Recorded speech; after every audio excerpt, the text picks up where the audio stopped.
దేవుడు మాట ఇస్తే తప్పడానికి నరుడు కాదు. ఎంతమంది విశ్వసిస్తారు దేవుడు మాట ఇస్తే తప్పకుండా మా జీవితాల్లో కార్యము జరిగిస్తాడండి అని అందరూ విశ్వసిస్తున్నారు? దేవునికి మహిమ కలుగును గాక.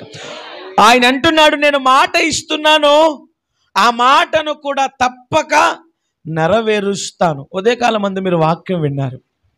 ఉదయకాలమందు మీరు వాక్యం విన్నారు. మీ అందరికీ దేవుడు ఏమని వాగ్దానం చేశాడు అంటే, మీ నోటి నిండా నేను నవ్వు కలగజేస్తాను, మీ నోటి నిండా నేను నవ్వు కలగజేస్తాను అని ప్రభువు మాట్లాడారు. ఈరోజు నేను అదే అడుగుతున్నాను, అందరూ దేవుని మాటల మీద మనస్సు ఉంచుతున్నారు.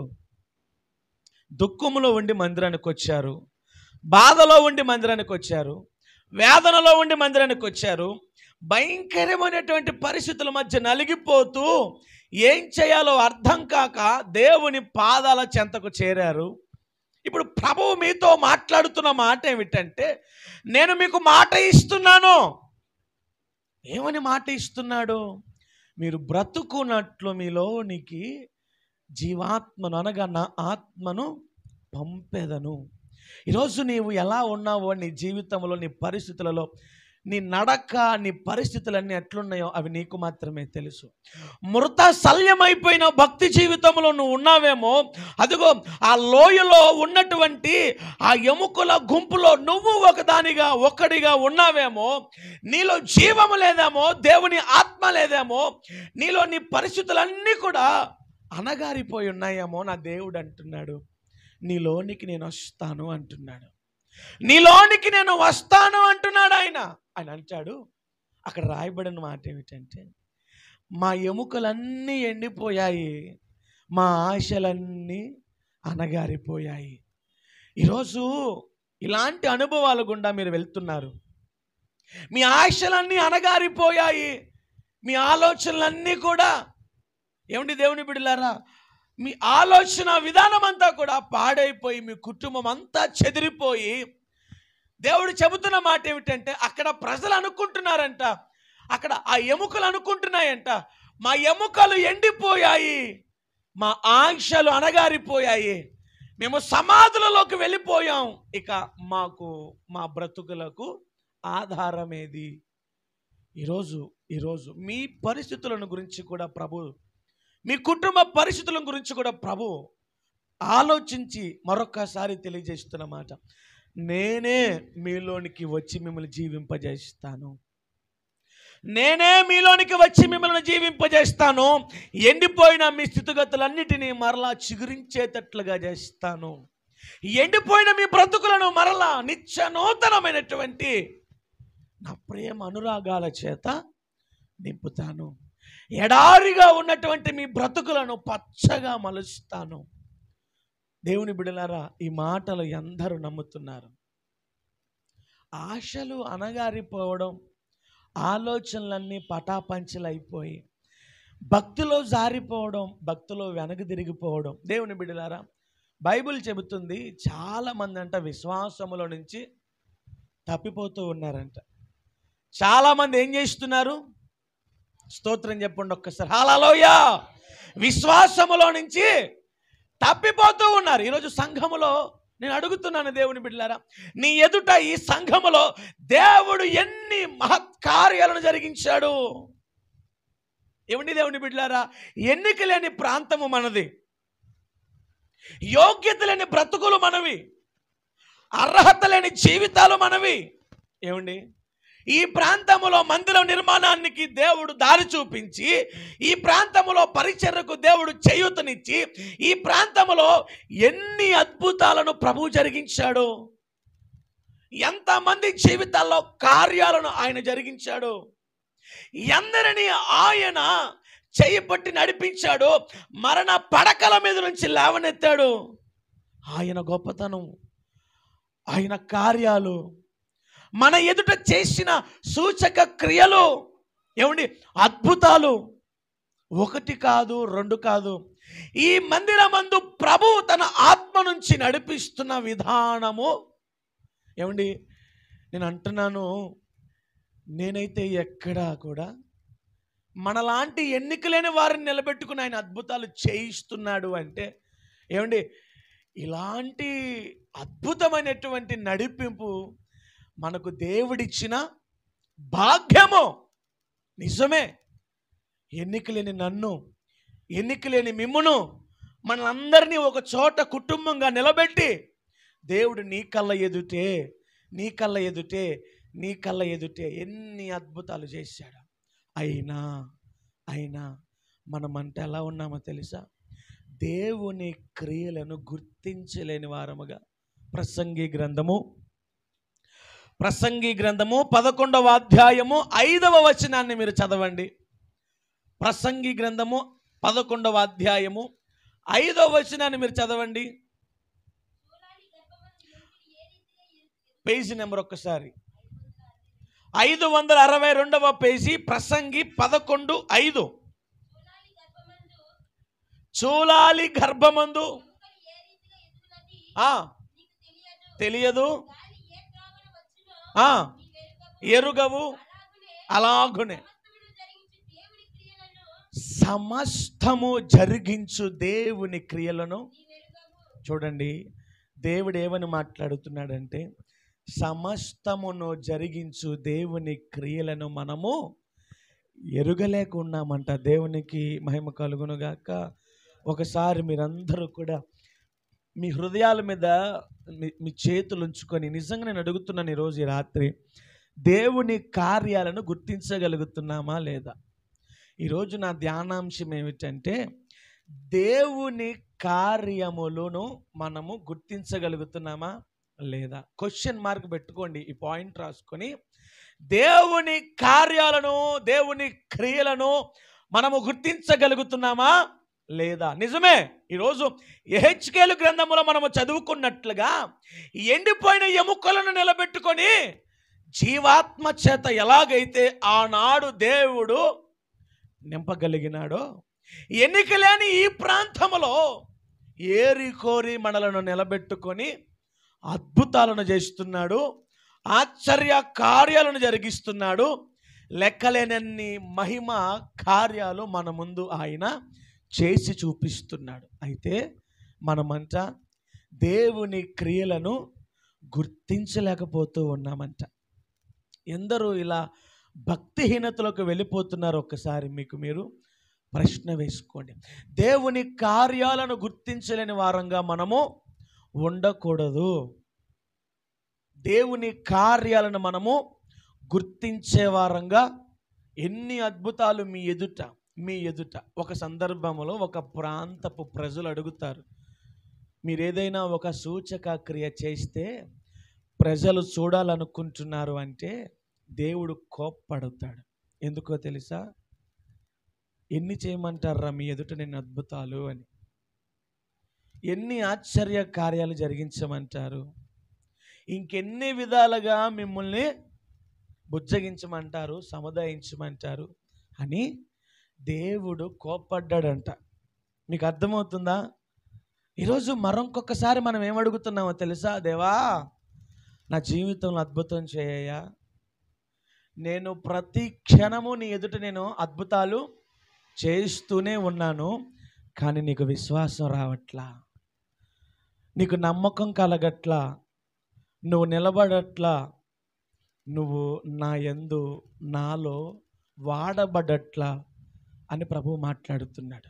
అదే ప్రసంగి భక్తుడు అంటాడు, ఏమండి, దేవుని క్రియలను ఎవరు గుర్తిస్తున్నారు? దేవుని క్రియలను ఎవరు గుర్తిస్తున్నారు? నేను అనుకుంటాను, బహుశా ఒక 1000 మంది ఉండి, ఒక పెద్ద మందిరం ఉండి, ఒక పెద్ద సౌండ్ సిస్టమ్తో, ఆర్కెస్ట్రాతో, సింగర్స్తో, గాన భజానాలతో ఇక్కడ ఆర్భాటంగా ఉంటే నేను అనుకుంటున్నాను, ఏమీ జరగకపోయినా భుజాలు ఎగరేసుకుంటూ వస్తామేమో మనం. Praise the lord.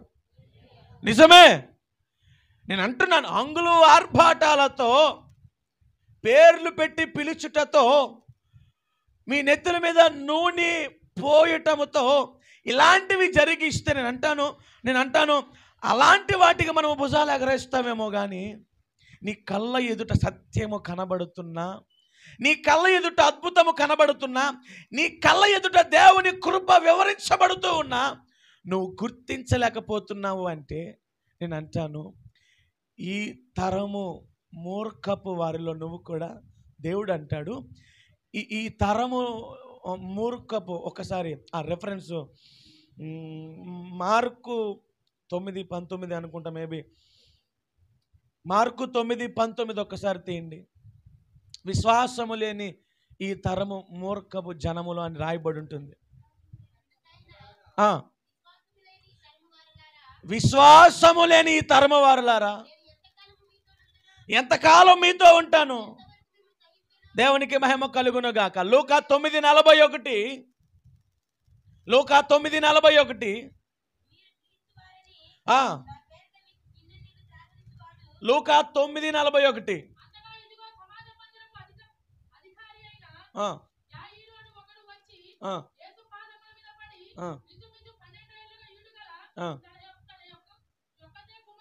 అదే చదువుతున్నారా? కరెక్ట్గా చూసారు. అందుకు యేసు విశ్వాసము లేని మూర్ఖ తరము వారులారా, దేవునికి మహిమ కలుగును. ఇక్కడ ఏమంటున్నాడంటే విశ్వాసము లేని తరం అంట. ఏ తరము? మన తరమే. మనం ఎలాంటి వారమంట? విశ్వాసము లేని, పోనీ మామూలుగా విశ్వాసం లేని వాళ్ళారా అంటే ఓకే. ఇక్కడ దేవుడు ఏమన్నాడు? మూర్ఖ తరము అన్నాడు. ఏమంటే మూర్ఖులు మాట వింటారా? మొండోళ్ళు మాట వింటారా? ఎవరు వినరండి. అందుకనే ప్రభు అంటున్నాడు విశ్వాసము లేని మూర్ఖపు తరము వారులారా, ఈరోజైనా మీ కళ్ళను తెరవండి. దేవుడు చేస్తున్న అద్భుతాలను గుర్తించండి. దేవుని క్రియలను మనము గుర్తించగలుగుతున్నామా లేదా? ఈరోజు మీకు దేవుడు మాట ఇస్తున్నాడు, తప్పకుండా మిమ్మల్ని నేను బయటకు రప్పిస్తాను. దేవుడు ఏమంటున్నాడు? తప్పకుండా నేను మిమ్మల్ని బయటకు రప్పిస్తాను, మీరున్న పరిస్థితుల్లో నుంచి బయటకు రప్పిస్తాను. ఆయన అంటున్నాడు సమాధుల్లో నుంచి నేను మిమ్మల్ని బయటకు రప్పించి మీలోనికి జీవాత్మను అనగా నా ఆత్మను ఉంచెదను అంటున్నాడు. సమాధి అనగా మీకు ఎన్నోసార్లు చెప్పాను, దుఃఖము, ఏడుపు, బాధ, ఎడబాటు, కష్టాలు, నష్టాలు, ఇలా అనేక రకములైన పదాలు వస్తుంటాయి. అయితే మీరున్నటువంటి ప్రతి విధమైన బలహీనత నుంచి ప్రభు మిమ్మల్ని బయటకు రప్పిస్తాను అని మాట్లాడుతున్నాడు. ఇలాంటి మాటలు మీ చెవిన పడ్డప్పుడు మీరు ఎట్లా ఉండాలి అంటే విశ్వాసముతో ఉండాలి. ఈరోజు ఒక 3 సందర్భాలు నేను వివరిస్తాను. 2 సందర్భాల్లో దేవుడే మాట్లాడతాడు, ఒక సందర్భంలో సేవకుడు మాట్లాడతాడు. అయితే వారు ఆ మాటలు నమ్మక అపనమ్మకాన్ని బట్టి అవిశ్వాసులుగా మారి కొన్ని నష్టాలను ఎదుర్కొన్నారు. ఆ 3 సందర్భాలను మీతో నేను పంచుకునే ముందు మీరు జాగ్రత్తగా నా మాటల మీద మనసు ఉంచండి. దేవుడు అన్నాడు, ఈ మూర్ఖపు తరము వారు నా క్రియలను గుర్తించరు. ఒకవేళ దేవుని క్రియలే గనక నువ్వు గుర్తిస్తే నువ్వేం చేస్తావు? నమ్మకంతో దేవుని వెంబడిస్తావు. దేవుని కార్యాలను గనక నువ్వు గుర్తిస్తే విశ్వాసంతో దేవుని కొరకు నువ్వు పని చేస్తావు. దేవుడు నీ జీవితంలో చేసినటువంటి అద్భుతాలను గనక నువ్వు నీ మనస్సును ఉంచుకొని ఇస్సాకు వలె, కీర్తనాకారుడు వలె ప్రతిరోజు దాన్ని ధ్యానం చేస్తే ఆయన మార్గములో నుండి తప్పిపోకుండా నువ్వు నిలబడగలుగుతావు. గుర్తించకే దేవుణ్ణి నువ్వు సరిగా గుర్తించకే, ఆయన కార్యాలను నువ్వు విశ్వసించకే వెనక పడిపోతూ ఉన్నావు. భ్రష్టుడివి, భ్రష్టురాలివి అయిపోతూ ఉన్నావు. ఎందుకు ఒకడు అవిశ్వాసిగా మారుతాడు? నా వైపు చూడండి. ఎందుకు ఒకడు అవిశ్వాసిగా మారుతున్నాడు? ఎందుకు? ఎందుకని అంటే దేవుడు నా పట్ల ఎట్లాంటి కార్యాలు జరిగించట్లేదు, దేవుడు నన్ను పట్టించుకోవట్లేదు, దేవుడు నన్ను ఏ విషయంలో కూడా నన్ను పుషింగ్ చేయట్లేదు, నాకు సపోర్ట్ చేయట్లేదు అన్న చెడ్డ తలంపు రావడాన్ని బట్టి విశ్వాసము పోయి అవిశ్వాసిగా మారుతూ ఉన్నాడు. నేను అడుగుతున్నాను, నువ్వు విశ్వాసంలో నిలబడాలంటే భూమి తలక్రిందులు అవ్వాలని ఎదుట, నువ్వు విశ్వాసములో బలపడాలి అంటే నీ ఎదుట భూమి తలక్రిందులు అవ్వాలా? నీ ఎదుట గొప్ప గొప్ప కార్యాలు అంటే సినిమాటిక్ టైప్ ఉంటే చూశారు, ఇలాంటివి జరగాలని ఎదుట. నువ్వు విశ్వాసంలో నిలబడలేకపోవడానికి కారణాలు సాతానుగాడు ఎన్ని తెచ్చి నీ ముందు పెడుతున్నాడు తెలుసా? స్తోత్రం కలుగునుగాక. మనము విశ్వాసముల నుంచి తప్పిపోవాలని చెప్పి ఏమంటే గుండు సూదంత విషయాన్ని కూడా భూతద్దములో పెట్టి చూపిస్తున్నాడు నీకు. ఏమండి, స్తోత్రం కలుగునుగాక. నువ్వు విశ్వాసముల నుంచి తప్పిపోవాలని గుండు సూదంత సమస్యను కూడా భూతద్దములో పెట్టి చూపిస్తున్నాడు. నీవు సత్యములో నుంచి తొలగిపోవాలని అసత్యాన్ని కూడా, నేను అంటున్నాను, అసత్యాన్ని కూడా సత్యంగా నీకు కనపరుస్తున్నాడు. ఈరోజు ఇంకా నువ్వు ఇలాగే ఉంటే భక్తులు ఎదగలేవు, ప్రార్థనలో ఎదగలేవు, దేవునికి ఇష్టడుగా జీవించలేవు. ఇంకెన్నాళ్ళు అవిశ్వాసము, అపనమ్మకము, ఏమండి దేవుని బిడ్డలారా, ఇంకెన్నాళ్ళు భక్తిహీనత, ఇంకెన్నాళ్ళు ప్రార్థనాహీనత, ఇంకెన్నాళ్ళు లోకస్తులతో సహవాసము, ఇంకెన్నాళ్ళు లోక సంబంధమైన విషయాల మీద దృష్టి. ఈరోజైనా మార్పు రావాలి కదా. దేవుని క్రియలను గుర్తించలేని గుడ్డివారమా మనము? దేవుని కార్యాలను గుర్తించలేని గుడ్డివారమా మనము? ఏమండి,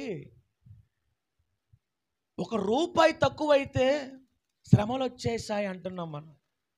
ఒక పూట తిండి లేకపోతే శ్రమలు వచ్చేసాయి అంటున్నాం మనం.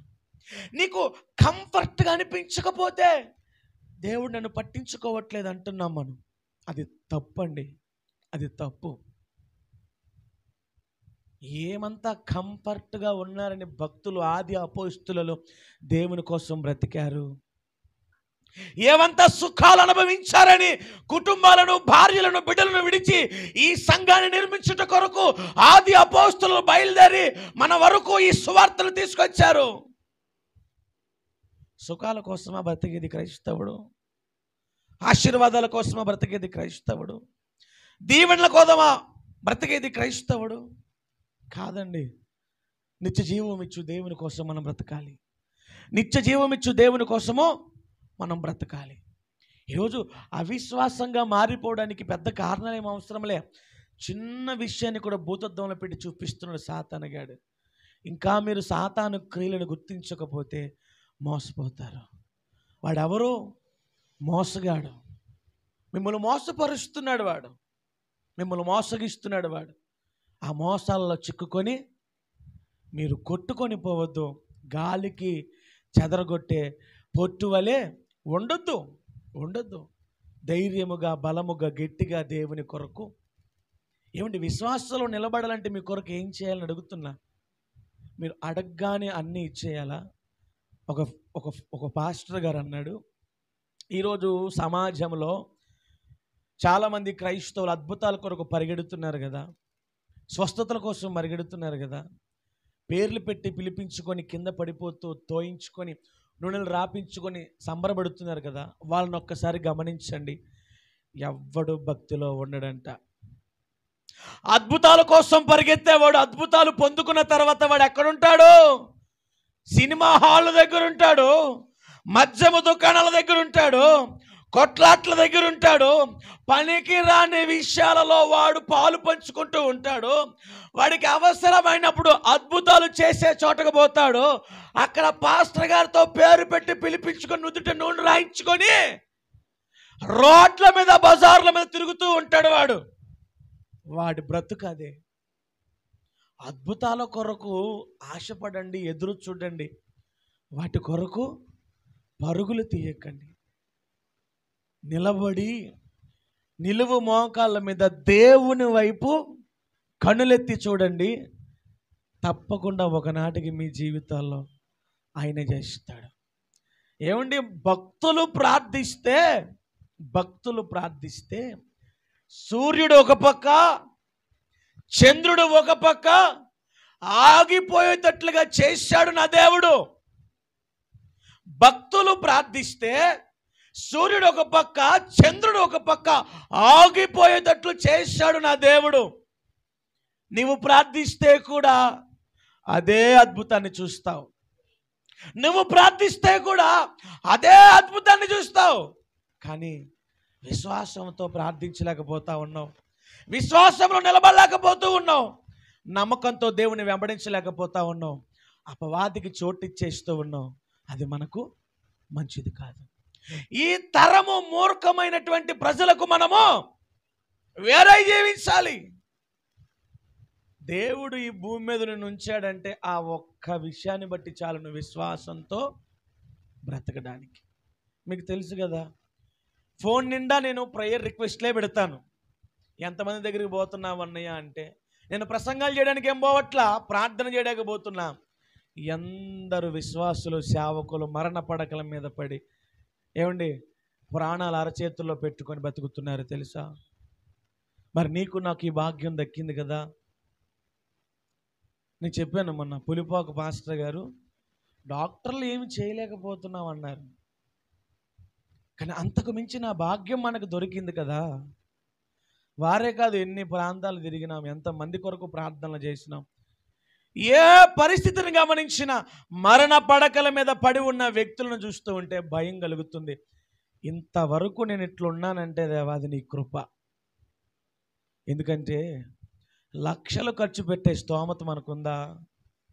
హాస్పిటల్ చుట్టూ పరుగులెత్తే ఓపిక మనకుందా? మనల్ని గమనించిన దేవుడు మనము మోయగలిగిన బరువును మాత్రం మన మీద పెట్టాడని మీకు ఎందుకు అర్థం కావట్లా? బైబిల్ మీకు తెలిస్తే, బైబిల్లో మాట ఏంటో తెలుసు. ఒక మనుష్యుడు మోయగలిగిన బరువుని, భారాన్ని మాత్రమే దేవుడు భుజముల మీద, నేను మోయలేకపోతున్నాను, నేను భరించలేకపోతున్నాను, నేను తట్టుకోలేకపోతున్నాను, నా వల్ల కావట్లేదు, నా బ్రతుకు ముగించేద్దాం అనుకుంటున్నాను, దేవుడు నన్ను పట్టించుకోవట్లేదని నువ్వు అనుకుంటున్నావు. కానీ నీవు భరించగలిగిన, నువ్వు మోయగలిగిన, నువ్వు ఫేస్ చేయగలిగినటువంటి పరీక్షలో మాత్రమే నీ మీద ఉంచాడు ఆయన. నీకు అర్థం కావట్లా. నువ్వు విశ్వాసముతో నిలబడాలి అంటే ఒక్కసారి నీ జీవితాన్ని నువ్వు ఫీడ్బ్యాక్ చేసి చూసుకుంటే అర్థమైంది. ఎక్కడ నేను, ఎక్కడున్నాను, ఏంటి నా జీవితం, ఏంటి నా బ్రతుకు. కానీ చాలామంది అది గుర్తించట్లేదు. ఈరోజు ఆలోచించండి, మనం ఏం చేయాలంట? దేవుని కార్యాలను గుర్తించాలి.